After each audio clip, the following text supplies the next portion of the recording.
8-year-old lawyer. Stuns court, I can defend him, and exposes a billion-dollar fraud. They called him guilty before the trial even began. His lawyer slammed shut his briefcase and walked out. The judge banged his gavel, but the real shock came next. A tiny voice cut through the gasps, I can defend him. 8 years old, no law degree, no fear. Everyone froze as she rose from the back row, eyes blazing with a secret only she held. In 3 minutes, she would shatter the prosecution's alibi, expose a billionaire's betrayal, and ignite a scandal no one saw coming. This isn't just a courtroom drama, it's the day justice met courage head-on. Prepare to witness justice turned upside down.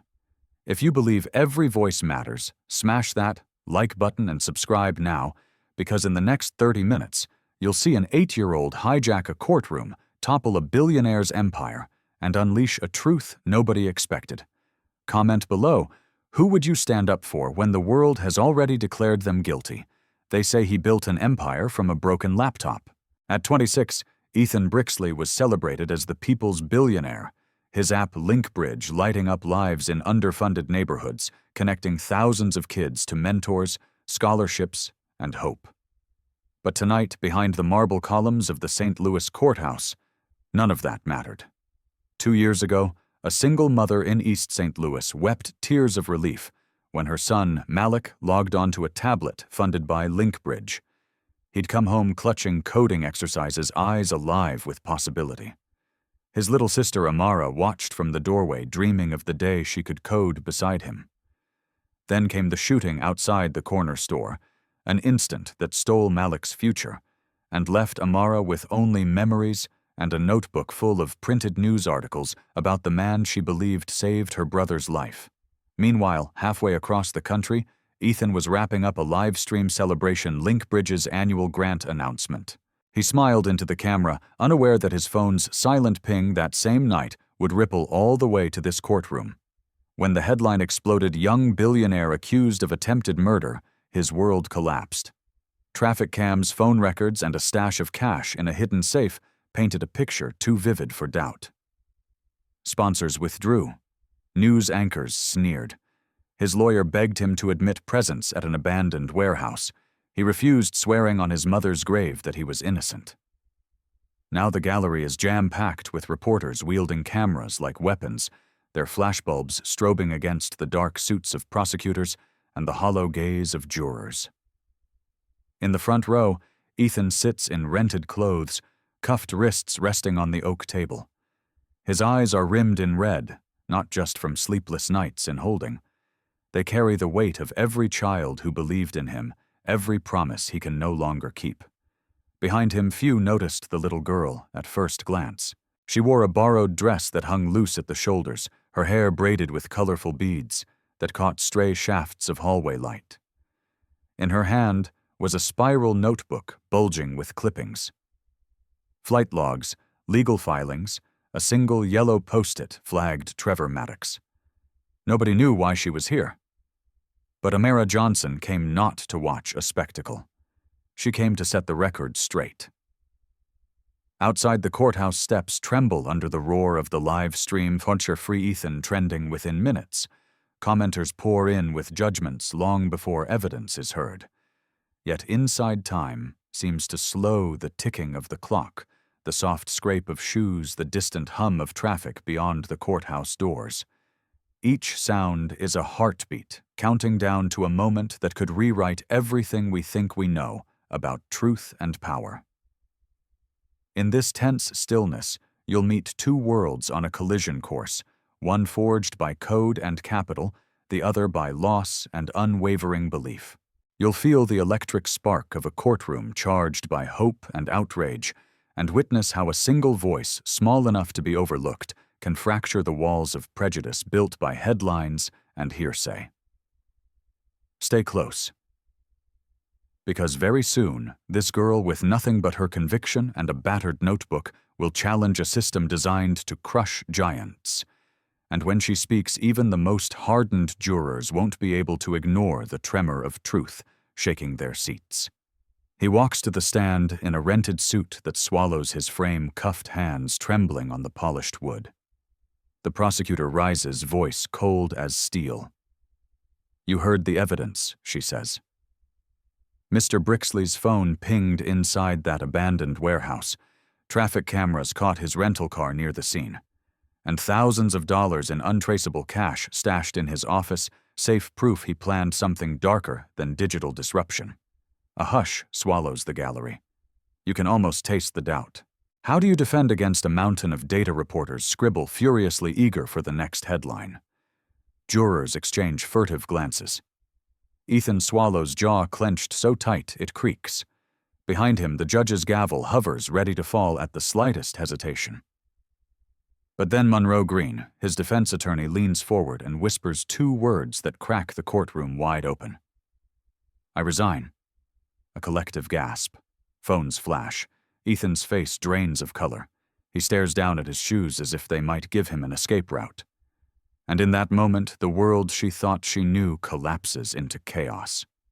From her seat in the third row, Amara's heart hammers against her ribs. She's been here for hours, invisible until now, but nothing has prepared her for this betrayal. She grips her notebook, tight paper edges digging into her palm. Is this the end of everything? The gallery shifts restlessly. Whispers ripple like static. What now? He's doomed. Who is that little girl back there? Ethan looks up. Their eyes meet for the first time. He sees her braided hair, borrowed dress, the determined set of her shoulders. He sees that she isn't just another gawker. She's waiting, like a coiled spring. The bailiff glances to the judge, uncertain whether to remove her. The judge's brow twitches, curiosity flickering behind his stern facade. "Miss Johnson," he says. "Do you have something to add?" The microphone hisses as Amara stands. Her knees shake not from fear, but from a readiness that shocks the courtroom more than any argument. "I can defend him," she says, voice small but steel-lined. Laughter ricochets off marble walls. A reporter coughs out a chuckle into his phone's camera. The prosecutor signals for order. But the judge holds up his hand. "Proceed." In that single word, the stakes triple. Because this is no kid's whim. It's a declaration of war against every assumption in the room. Amara steps forward, clutching her spiral notebook like a shield. She presses her tongue to the roof of her mouth, then looks up, eyes blazing. "You say his phone pinged here?" She begins, voice wavering for a heartbeat before finding rhythm. "But look at the timestamp, 7:02 p.m. His flight didn't land until 11:18 p.m. That warehouse is 30 miles from the airport. No highway, no express lane. Even a city stunt driver couldn't close that gap in 4 hours." A juror leans forward. The prosecutor's lips tighten. Cameras swivel. Green sweat beads on Ethan's forehead.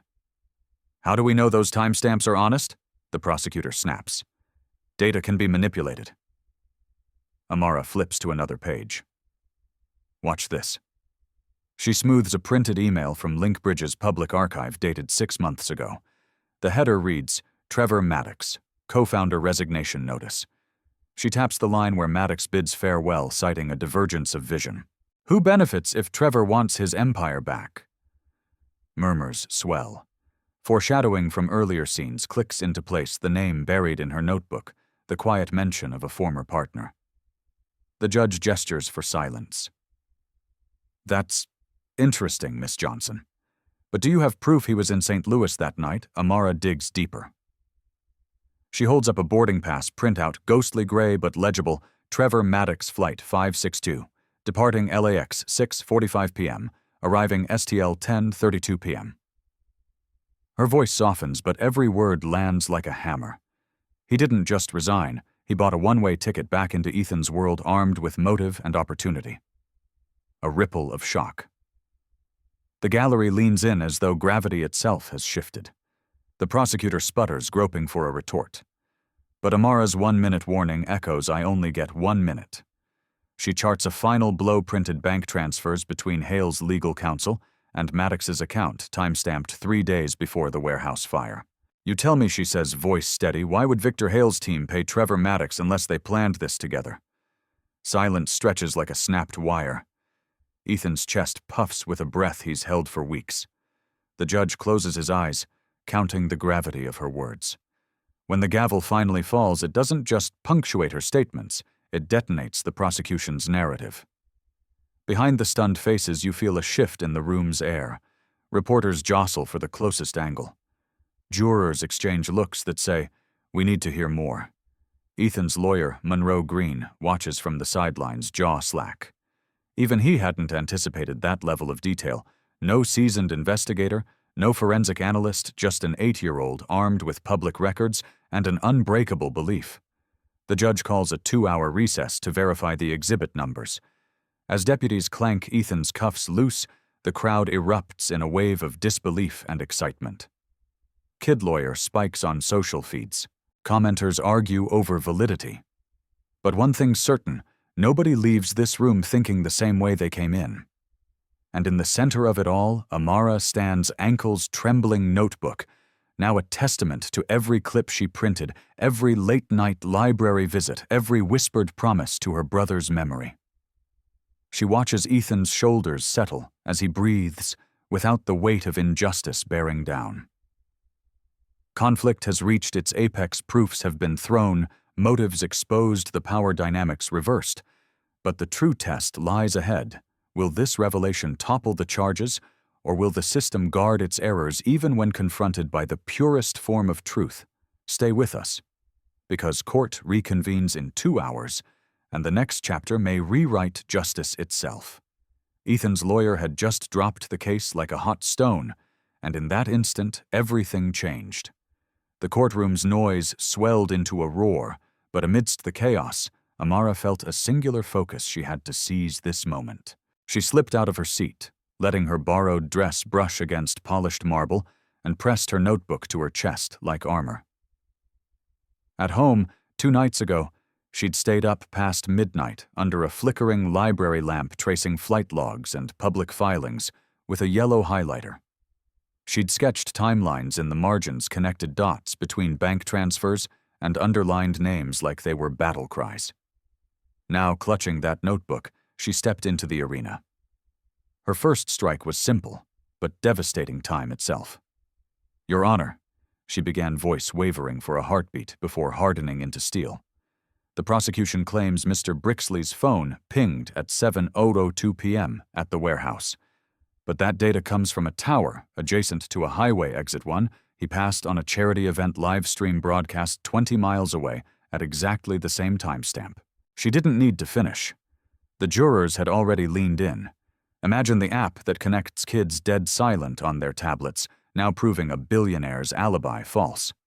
Without pause, she flipped 3 pages to a carefully printed map of St. Louis traffic patterns, annotated with rush hour delays that evening. No driver, no matter how experienced, could navigate that 30-mile stretch in under 90 minutes, she said, tapping the legend. And yet the traffic records show a green light, a perfect drive. Why? Because someone manipulated the ping to frame him. Across the room, the prosecutor's face tightened. Reporters began murmuring as phones resumed recording. Amara felt a surge of confidence. She was rewriting the narrative live, and no one could take that away. Then came her second blow motive. She tore out a yellow post-it flagged Trevor and held it aloft. Trevor Maddox co-founded Linkbridge with Mr. Brixley, but resigned 6 months ago under mysterious circumstances. What happened next? Public records show he purchased a stake in Victor Hale's company days before the assault. She paused, letting that sink in. That's convenient timing for someone who wanted revenge and someone who knew how to plant false evidence. Eyes followed her every move as she produced an email chain from a corporate archive. The header read Derek Hale's lawsuit settlement funds transfer pending.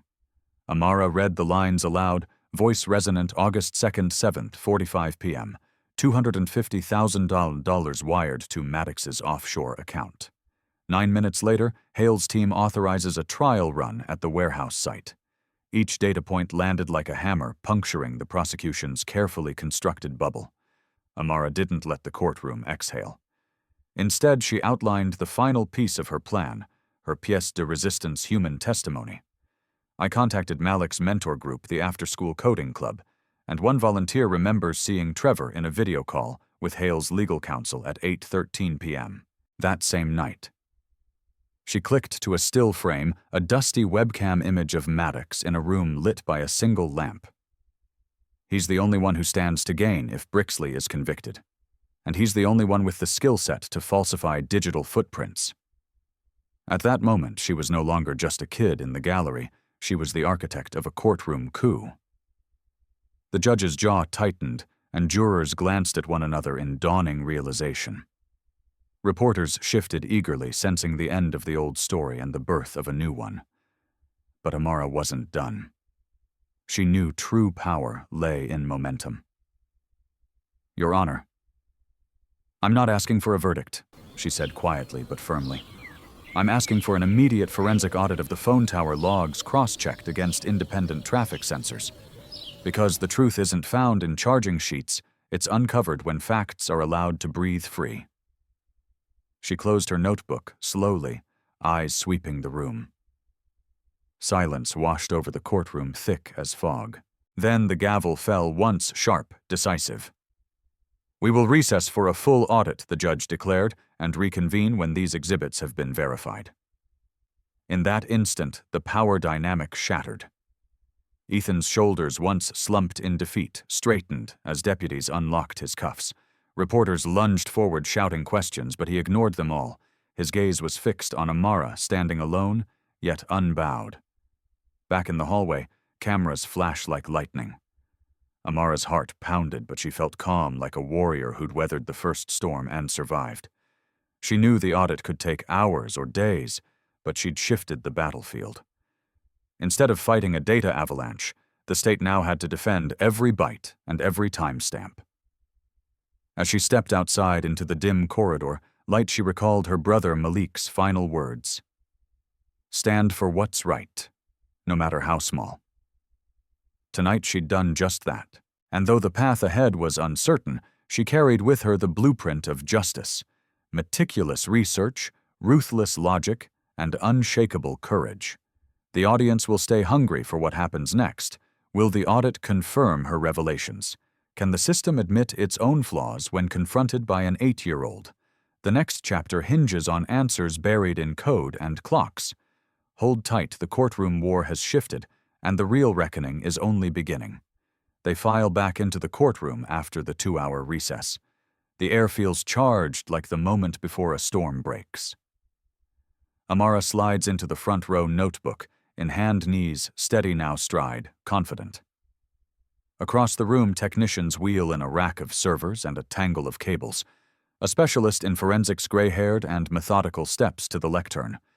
"Your Honor," the judge begins, glancing at his notes. "We've completed the tower log audit and traffic sensor comparison. Please present your findings." The specialist clears his throat and cues a projection on the wall, a timeline color-coded, stretching from 6:45 p.m. to 11:30 p.m. A thin red line traces Trevor Maddox's flight path. A bold blue line tracks Ethan's supposed phone ping. "Let's start with Tower 42, the specialist says, pointing to a segment near the warehouse. At 7:02 p.m., the raw log shows a ping from Ethan's phone number. But upon deeper analysis, that ping was manually injected by a remote server located in California, originating from IP addresses tied to Trevor Maddox's known devices. He taps the screen. The red line leaps across the map. A murmur ripples through the gallery. The prosecutor's jaw clenches. The judge leans forward, fingers steepled. Next, the specialist continues. "We cross-referenced city traffic cameras along Route 44. No vehicle matching Ethan's rental car passed those checkpoints between 6:50 and 10:30 p.m. The sensor data confirms gridlock on every exit except exit 7, but that exit is 25 miles from the warehouse. No credible route exists to close the gap in under 4 hours." He flips to the next slide, a video still of a dark sedan license plate, blurred idling near Tower 42 at 7:02. That sedan, he says, matches the make and model of Trevor's personal car, registered at his Palm Springs address. Amara feels a thrill run through her chest. Each piece clicks into place like a perfect puzzle. The prosecutor rises, voice taut. "Objection, Your Honor. This hasn't been authenticated. We can't accept remotely injected data as proof. The judge raises his gavel. Overruled. The court will hear the rest of the testimony. On cue, Amara steps forward. This is her moment to orchestrate the final act. She holds up a laminated printout, flipping it so everyone sees the header, Corporate Bank Transfer Logs Confidential. My Honor, she says, voice clear, page 3, entry 462. On August 2nd, 7th, 45 p.m., exactly 1 minute after the email from Victor Hale's lawyer, there was a transfer of $250,000 to an offshore account under the name of T. Maddox. She taps the table. That money couldn't have come from Ethan. His accounts were frozen days before. Only one person had motive, means, and access: Trevor Maddox. Reporters lean in, scribbling fast. Jurors exchange looks heavy with dawning realization. A hush falls as Amara reveals her final exhibit, a court-stamped subpoena for Trevor's phone records showing a sudden data spike at 7:02 p.m. in multiple towers across Missouri. The only explanation, she says, is an orchestrated network injection, a digital frame-up engineered by someone who knew these systems inside and out. The judge and prosecutor both stare at the printout. The specialist thumbs through his notes, confirming each point with a barely perceptible nod. Trevor Maddox, the judge intones, you are called to testify. All eyes turn to the back entrance. A bailiff escorts Trevor in shoulders slumped beneath a tailored suit, now looking like prison garb. He steps up to the stand, eyes darting toward the jury, toward Ethan, then finally resting on Amara. He sees the unblinking stare of a child who's unmasked him. Mr. Maddox, the judge begins, voice calm but unyielding. How do you explain these wire transfers and manipulated data logs? Trevor's throat works. He opens his mouth, then closes it. Seconds stretch into eternity. Finally, he sputters, I don't know what you're talking about. Amara presses on. You resigned under the guise of divergent vision, but internal memos show you threatened to sue for control of Linkbridge if you weren't reinstated. She holds up another document, an unsigned draft lawsuit. You wrote it yourself 2 weeks before the warehouse fire. Under the weight of the evidence, Trevor's composure cracks. He rubs his forehead and spits out, Yes, I was angry. Brixley froze me out. But I didn't hurt Hale. I just wanted leverage. Leverage, Amara repeats softly. So you created a crime scene, altered logs, and funneled money to cover your tracks. Trevor's shoulders slump. It was supposed to be a scare tactic, something to rattle him, not ruin him. The gallery explodes into murmurs. The judge raises his gavel. In light of these revelations, he announces this court finds the prosecution's case against Mr. Brixley fundamentally compromised. All charges are hereby dismissed, and Mr. Maddox will be held for contempt of court pending further investigation. That gavel drop feels like the last brick in a wall crumbling. Ethan exhales a long, trembling breath as deputies lead Trevor away in handcuffs. Reporters burst into questions. Flashbulbs ignite like fireworks. Ethan stands and moves toward Amara, but she doesn't wait for an invitation. She rises, notebook clutched to her chest, and meets him halfway. Their eyes lock, gratitude and relief, mingling in a glance that speaks louder than any words. In the aftermath, cameras swarm. Amara ducks around a cluster of microphones, then turns to face them. She raises her voice so every viewer can hear. Truth isn't swayed by rumors or data spun to deceive. It's revealed when someone dares to ask why and refuses to stop until they find the answer. Backlit by the courthouse doors, she holds her ground as headlines flash, 8-year-old lawyer frees billionaire kid hacker of justice exposes corporate fraud. And in that moment, you feel the full power of her revenge, not violence or vengeance, but a meticulous unmasking of lies, an intellectual triumph that liberates an innocent man and exposes a corrupt adversary. As the crowd disperses, Ethan kneels before her voice. Raw. Thank you. You saved my life. She shakes her head, a small smile tugging at her lips. I just kept my promise to Malik. He stands and dusts off his suit, looking around at the shattered illusion of guilt and the reborn promise of justice. Outside, the sky has deepened into twilight. Reporters shout questions, but the two of them walk away together, billionaire and child, united by a single truth: when courage meets evidence, no lie can stand. The execution of revenge is complete. But its reverberations will echo long after the courthouse doors close, reminding every viewer that real power lies in unearthing the truth, no matter how deeply it's buried. The gavel's final blow still echoes when the courtroom erupts. A wave of gasps and cheers crashes over Ethan as deputies unlock his cuffs. His shoulders straighten, chest rising as if he can finally breathe without the chokehold of false accusations. Reporters shove microphones under his nose. Cameras whirl like a cyclone of lights and buttons. But Ethan doesn't answer them. Yet his gaze is locked on the little girl who just shattered a lie. Around them, jurors rise from their seats murmuring apologies and astonishment. One middle-aged woman brushes tears from her cheek. A stern juror offers a shaky nod of respect. Even the prosecutor's usual composure falters. She lowers her eyes, lips pressed tight, as if biting back regret. In the judge's chamber, his stoic face softens. He removes his glasses, rubs the bridge of his nose, then addresses the court. "Mr. Brixley, you are free to go." "Miss Johnson, the court thanks you for your extraordinary service to justice." Outside, in the hallway's fluorescent glare, Ethan extends a hand not to reporters, but to Amara. His palm trembles slightly as he lifts her hand into his, raising it like a champion's victory. Cameras erupt anew, the clamor, almost deafening. Amara's cheeks flush pink. Her braid beads catch the light as she offers him a shy smile. He leans down, voice husky. "You saved me. I don't know how to thank you." Social media ignites in real time. Kid lawyer surges to the top of trending tags.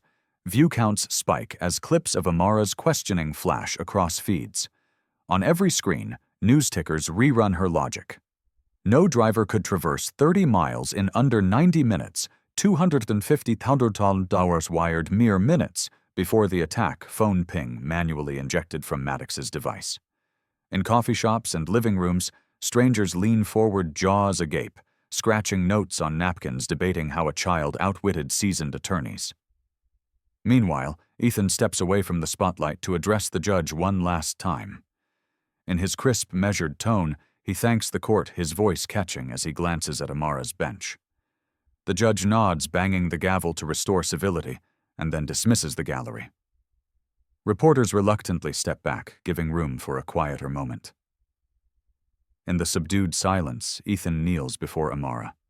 He brushes a loose bead from her braid and whispers, "Your brother would be proud." Amara's eyes well up as she presses her free hand to her lips. The applause of the gallery, once thunderous, fades into the background, replaced by a single perfect heartbeat of recognition. Outside the courthouse steps, a throng has gathered, supporters waving homemade signs: "Justice for Brixley, never underestimate a child." A local news anchor breathlessly narrates as Ethan and Amara emerge into the late afternoon sun. Reporters form a semicircle, but Ethan raises a hand in quiet authority. "Today's not about me. It's about truth, and about every voice that refuses to be silenced." His words ricochet through the crowd, sparking nods. As they walk down the marble steps side by side, Amara clutches her battered notebook, now a symbol of triumph. Lost in the shuffle, she doesn't see the community organizers waiting for her arms open to usher her into an unexpected hero's welcome. Cameras follow every step, but for a moment it's just Ethan and Amara, a billionaire, and an 8-year-old bound by justice reborn. By sunset, headlines flip from "billionaire guilty" to "billionaire freed by girl detective." Linkbridge's stock ticks upward as investors regain confidence. Yet Ethan's focus is simple. He holds Amara's gaze and promises, "I'll make sure Malik's memory lives on." Amara nods, her lips curving into a determined grin.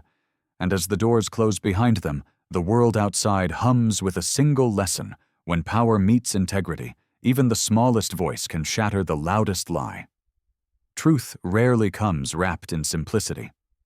In this courtroom saga, we learned that evidence can be twisted, reputations shattered, and justice postponed sometimes until an unlikely champion steps forward. Amara Johnson reminds us that expertise isn't limited to years of schooling. It lives in curiosity, persistence, and a refusal to accept convenient lies. First, never underestimate the power of a single voice. One child's conviction forced an entire legal system to pause and re-examine its assumptions. Every one of us has the capacity to question accepted truths, and doing so, no matter how small we feel, can redirect the course of someone's life. Second, true justice demands both empathy and rigor. The jurors and judge showed empathy by listening. The forensic audit delivered rigor by following data wherever it led. Without that balance, compassion becomes sentimentality, and facts become flimsy narratives. We need both heart and mind to uncover real truth. Third, power structures favor silence until it's broken. Corporations, media, even our own biases often drown out inconvenient voices. Amara's meticulous research and moral clarity broke through the din. We must question authority when evidence contradicts reputation and champion those who speak uncomfortable truths. Finally, revenge isn't about punishment, it's about restoration of balance. Amara didn't seek to destroy Trevor. She sought to restore Ethan's life and honor her brother's memory. Real vindication heals communities, rebuilds trust, and leaves open the possibility of redemption. As you reflect on this tale, ask yourself, when faced with overwhelming consensus, will you be silent, or will you follow the smallest spark of doubt, gather your own evidence, and speak up for what's right? Because in the end, justice isn't delivered, it's forged one courageous question at a time. And that's the story of how an 8-year-old with nothing but a battered notebook and unwavering faith upended a courtroom and restored a man's life. From the shuttered warehouse to the gossip-choked gallery, truth won out when someone refused to stay silent. Remember, real power isn't measured by titles or bank balances, but by the courage to question, the grit to gather facts, and the heart to stand up for what's right. If one child can topple the facade of wealth and influence, imagine what you can do with your own voice. If this saga inspired you, hit like, subscribe for more stories of unexpected heroes, and ring the bell so you never miss a moment when justice breaks through. Share this video with someone who needs a reminder. No lie is too big to be shattered by a single question. Drop a comment below. Tell us who you'd defend if the world declared them guilty. Because in a world hungry for truth, every voice matters. And sometimes the smallest voice can echo the loudest.